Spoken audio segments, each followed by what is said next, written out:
nouveau-né de Mariam Azizi. Donc, cet ouvrage intitulé Le discours de l'adaptation cinématographique de l'œuvre littéraire Résistance, détour et extension. Cet ouvrage est publié par Mujamma Al-Atrash dans sa collection GLD en 2026. Donc, comment présenter cet ouvrage? Cet ouvrage qui représente notamment un apport considérable pour la recherche scientifique, pour les étudiants, pour même les amateurs. Ça, c'est très important, puisque j'ai parlé tout à l'heure avec Mariam et je lui ai dit que c'est vraiment accessible à tout, vraiment, donc à tout lecteur. Oui. Même un lecteur lambda, il va s'y trouver, notamment même avec une petite culture cinématographique et littéraire. Mais avant de commencer de parler de ce livre-là, je souhaiterais présenter Mariam Azizi. Je ne sais pas si la voix porte. Est-ce que vous m'écoutez tous? Un peu? Un peu. Ah. Donc, je fais de mon mieux, hein. Je fais de mon mieux pour ne pas crier. Mariam Azizi est maître assistante à l'Institut supérieur des langues de Tunis. Elle est aussi journaliste et en plus du cinéma et de la littérature, elle est musicienne. Donc on est pratiquement dans l'art total. Dans l'art total, d'abord donc l'acoustique, donc signe linguistique, la littérature et le signe notamment donc sémiotique. On est dans le sémiotique lorsqu'on parle de cinéma. Mariam Azizi est donc a un regard très particulier. C'est ce qui m'a attiré notamment pour la présenter. Et lorsqu'elle m'a proposé de la présenter, je n'ai pas hésité une seconde. Là, c'est formidable. D'abord parce que nous sommes amis, une amitié nous relie, mais également parce que j'apprends beaucoup d'elle lorsqu'elle me parle de cinéma. Donc là, le lien, il est tellement évident entre littérature et cinéma, la preuve en est ce livre-là. Donc je vais essayer de parler des lignes de force, des points névralgiques de cet ouvrage. Et par la suite, je profiterai de l'occasion pour lui poser quelques questions, bien sûr, après avoir lui cédé la parole pour parler, parce que l'auteur parlera mieux de son œuvre, mieux que 1000 présentateurs, ça on le sait.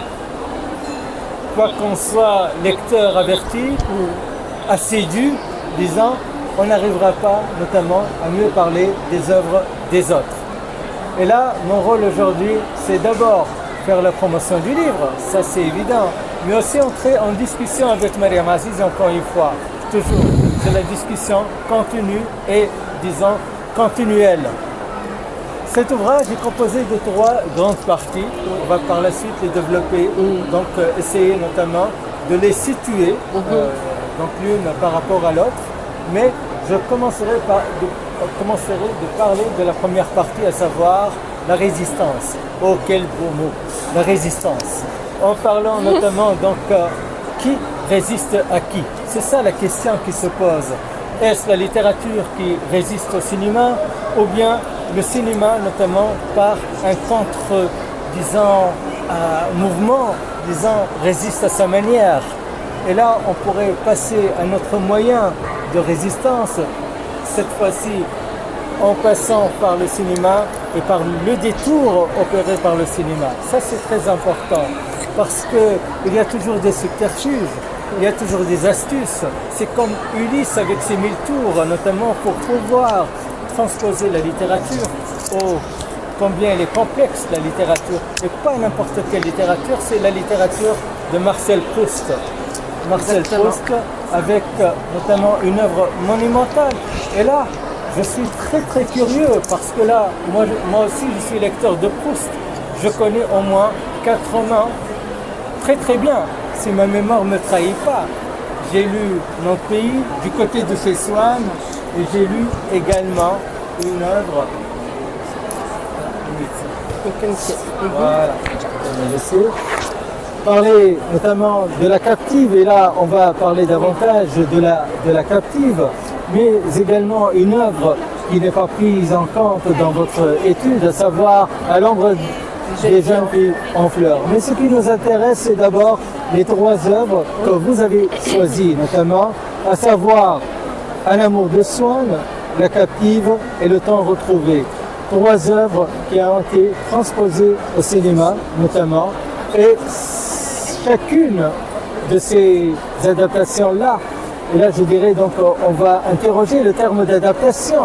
C'est fort intéressant de savoir parce que là il y a un grand malentendu lorsqu'on passe de la littérature au cinéma et surtout par rapport à la réception notamment de cette adaptation.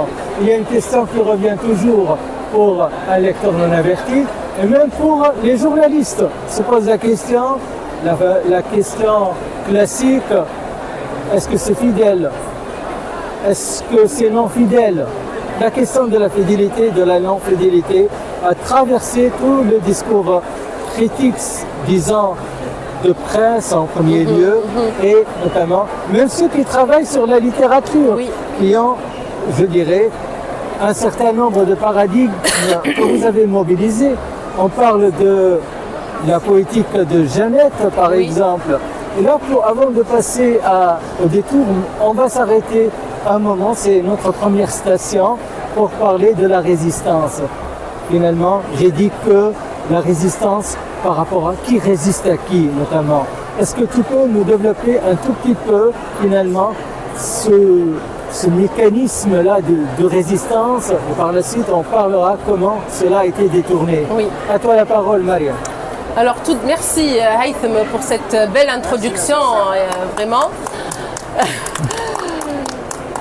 Alors, je vais introduire aussi rapidement, avant de parler de résistance, alors pour travailler sur ce corpus, qui n'est pas bien sûr arbitraire, pour légitimer ce travail, travail sur cette problématique, j'ai fait moi-même un double cursus, littérature et cinéma. Très bien. Alors ce corpus-là, je l'ai choisi. Pourquoi le choix du corpus? Je l'ai choisi parce que justement, j'ai trouvé en ce corpus un matériau qui va me permettre de dégager ces 3 rapports intersémiotiques entre la littérature et le cinéma, qui sont, on vient de le dire, que j'ai appelé moi-même résistance, détour et extension. Alors, c'est un jeu de confrontation entre deux langages. Donc, c'est un sujet qui s'inscrit essentiellement dans la narratologie comparée, mais aussi il mobilise d'autres approches. Donc, on est dans l'essence du langage aussi. Je voulais en quelque sorte, par cet ouvrage, conceptualiser le travail d'une adaptation, parce que l'adaptation, on le voit, le terme déjà adaptation, il y a derrière, c'est polysémique presque, c'est la pratique, c'est le film en lui-même, mais ce que je voulais faire, c'est conceptualiser ce travail. Alors, pour le conceptualiser, j'ai mobilisé, comme tu venais de dire, Haytham, des concepts qui existent déjà dans la narratologie littéraire, qui sont les concepts des génétiens. Alors, pour la résistance, en quoi justement le texte littéraire résiste au cinéma? Et là, la recherche de Marcel Proust avec le temps psychologique, avec la phrase proustienne, avec la métaphore filée, eh bien, il y a de quoi résister le signe icono-sonore. Donc vous trouverez dans cette partie-là, par exemple, tout ce qui donc justifie ce rapport de résistance, notamment la métaphore filée, je disais, la comparaison, les phrases, comment dire, les incidences, hein, les phrases incidentes qui peuvent prendre des pages et des pages. Donc ce sont 2 sortes finalement d'énoncés. C'est l'énoncé commentaire, quand Proust va donc offrir une réflexion philosophique sur des pages, ou bien l'énoncé descriptif, et là donc tous les procédés de la description, y compris la métaphore filée. Et la métonymie chez Proust. Justement, métaphore et métonymie, comment le cinéma n'arrive pas juste à traduire visuellement. Donc ce sont des points de résistance, ce sont des lieux de résistance du texte proustien. Le détour dans le détour.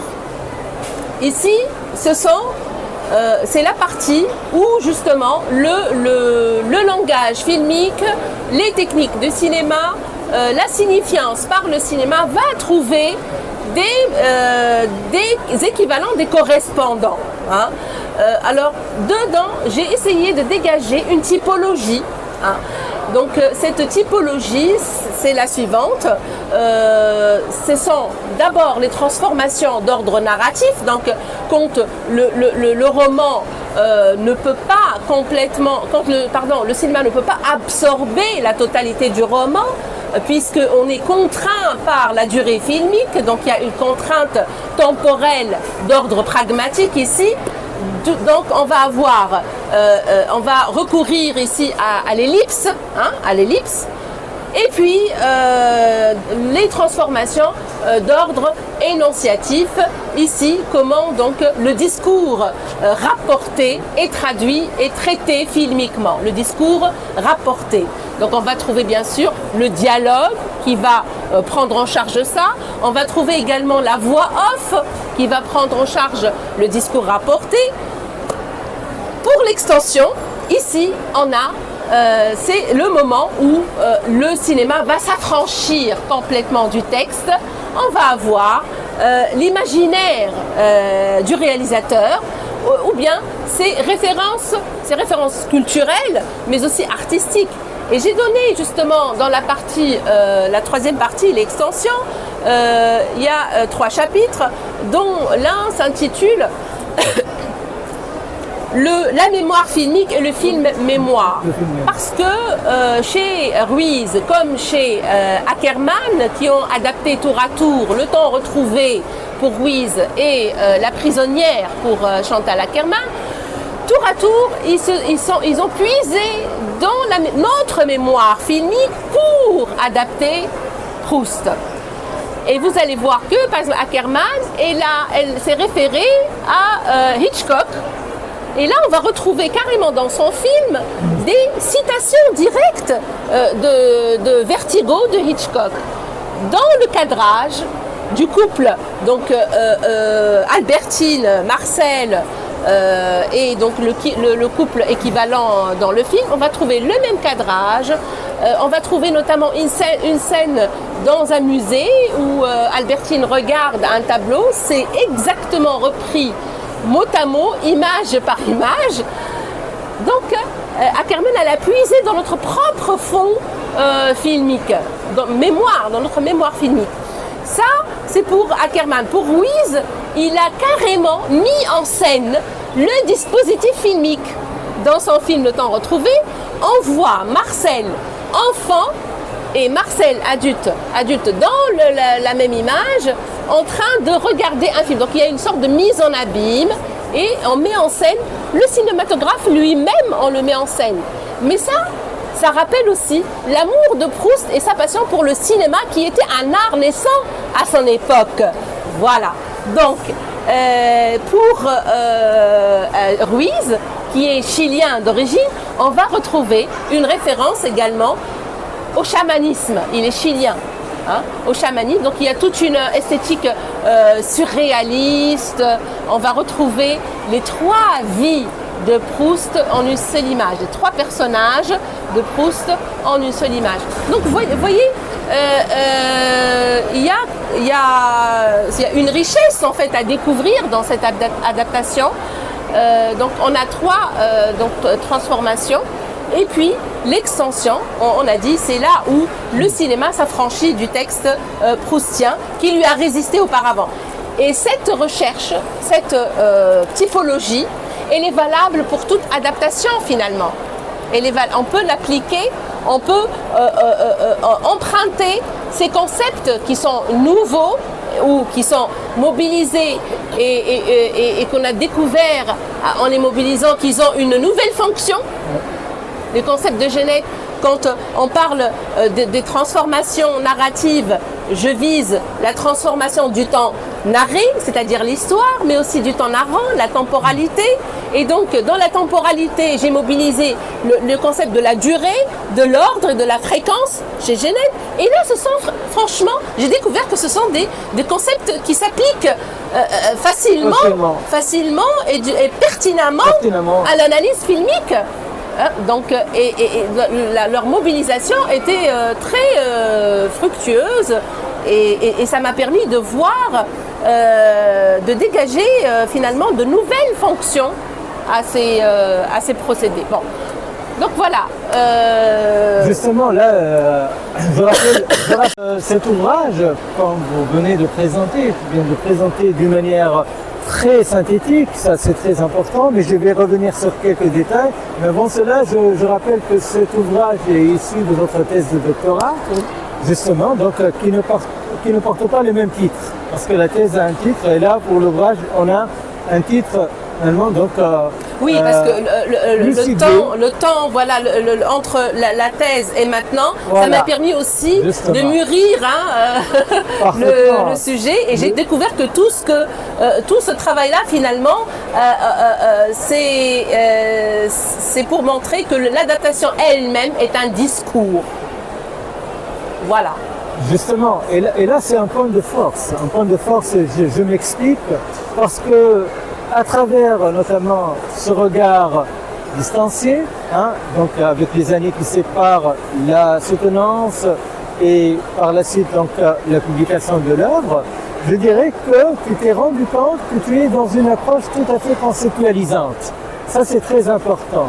Et je trouve que c'est très original parce que rares sont les travaux de thèse notamment qui s'inscrivent dans une démarche tout à fait conceptualisante et aussi notamment théorique, purement théorique.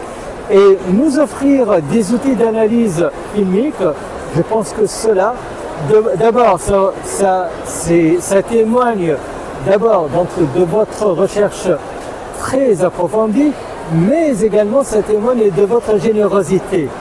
Ça c'est très très important pour donner, oui, la recherche, ça rime aussi avec la générosité, c'est partager un savoir avec un public et faire sortir notamment le savoir qui est longtemps enfermé dans un ghetto intellectuel à son environnement, la société. C'est pour cette raison que j'ai dit que cet ouvrage s'adresse notamment donc à tout lecteur, à toute personne qui tient le livre entre ses mains. Et pour revenir un peu au fond du sujet, c'est ce qui nous intéresse le plus. Moi, je suis très sensible à l'œuvre de Proust, et là, tu as évoqué la métaphore. Tu sais, un grand critique, Michel Révater, disait de Victor Hugo qu'il est le seigneur de la métaphore. Peut-être qu'il se trompe, il n'est pas contemporain de Proust. Moi, je trouve que le deuxième seigneur de la métaphore, c'est Marcel Proust. Par notamment donc ces métaphores à la fois florales, à l'ombre des jeunes filles en fleurs, synesthésiques, mais également on a ce qu'on appelle l'ectasis, cette figure de style où tout se représente devant nos yeux. Il a fait du cinéma avant le cinéma, Marcel Proust. Exactement. Ça, je ne sais pas si tu es d'accord avec moi. Oui, bien sûr. Mais également, ce qui attire l'attention, c'est d'abord les phrases. Et là, les adapter, c'est très difficile. Tu sais que, en palmarès, Proust détient le record avec la plus longue phrase dans la langue française. Avec 853 mots. 853. Oui, ça s'étend sur 3 pages. Quel réalisateur pourrait notamment adapter une phrase? Une phrase, c'est un film. Justement, je rebondis sur ce que tu viens de dire, Haytham. Éric de Cuypers, qui est le co-scénariste de Chantal Akerman. Éric de Cuypers, qu'est-ce qu'il a dit en voulant adapter, en voulant écrire le scénario de La prisonnière? Eh bien, Éric de Cuypers, il a dit, pour adapter Proust, il faut oublier Proust. Cette expression-là cache justement ce que j'ai appelé la résistance. La résistance. Voilà, le rapport de résistance entre le film et le cinéma et la littérature et le texte de Proust qui est spécifique. Et tu as évoqué un point